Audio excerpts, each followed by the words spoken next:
Imagine this. You are sitting next to someone with tuberculosis and you are not scared at all. No mask, no distance, no stigma. Because in this world, TB does not spread. Sounds better, right?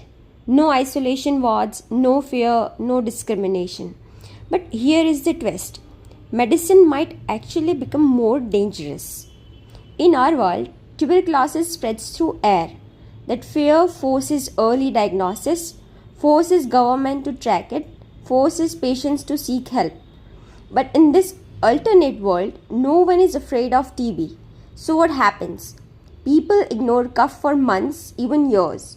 No one gets tested early, no urgency, no screening. And by the time they reach a doctor, it's not just TB anymore. It's destroyed lungs, massive cavities, respiratory failure. As a doctor, your job becomes harder because you are not treating early disease, you are dealing with end stage damage. And here is something even more interesting.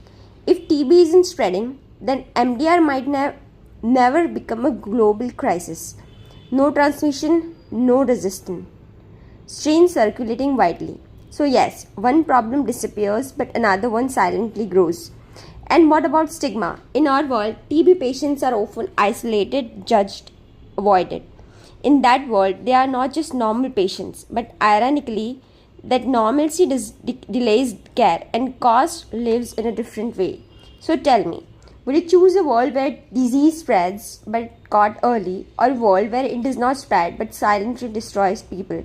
Because in medicine, sometimes the thing we fear is the very thing that saves us. In this,